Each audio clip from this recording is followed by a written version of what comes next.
Sizlar shu narsaga ahamiyat berganmisizlar? Men shu narsaga ko'pincha ahamiyat beraman-da. Masalan, ayolmi, erkakmi, kim bo'lishidan qat'iy nazar, yoshmi, qarimi, kim bo'lishidan qat'iy nazar taksiga minishadi-da. Taksini orqasiga o'tirib olay yoki oldiga o'tirib olay yoki bo'lmasam men oldiga o'tiraman, orqasiga o'tirmayman. Yoki bo'lmasam oldida joy bo'lmasa siz bilan ketmayman degan har xil gaplarni gapiramiz. Yoki bo'lmasam o'sha taksiga mingandan keyin, "Oka, magnitofonni qo'ying, mana bu muzikani qo'ying, oynani oching, oynani yoping, konsertni yondiring, konsertni o'chiring. Mana bu muzika yoqdi, mana bunisi yoqmadi. Asta haydang, tez haydang", har xil gaplarni gapiramiz-da. Biz taksichilar to'g'ri tushunishimiz kerak. Ular asabi tap-tarang. Chunki degina bizga o'xshagan, bilasizlarmi, necha mingta inson minadi.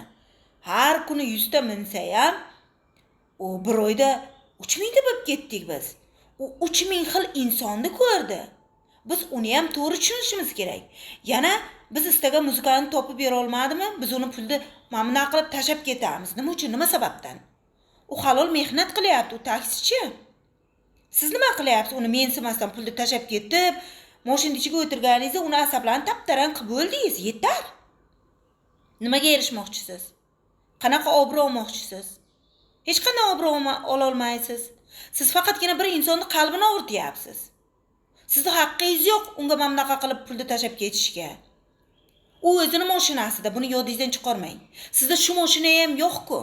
U o'zining mashinasida taksichilik qilyapti. Siz nima qilyapsiz? Sizda bu mashina yo'q. Bu mashina yo'qligi uchun siz uni mashinasiga mindingiz. Sizning ishingiz unga tushdi, uni ishi sizga tushgani yo'q. Siz uni to'xtatdingiz, siz uni chaqirdingiz. Nonni katta tishlamang. Nonni shunchalik katta tishlayapsiz, keyin yutolmay o'tiribsiz. Nonni o'zingiz yutolaydigan darajada tishlang. Jami mansiramang, osmon bo'lmang.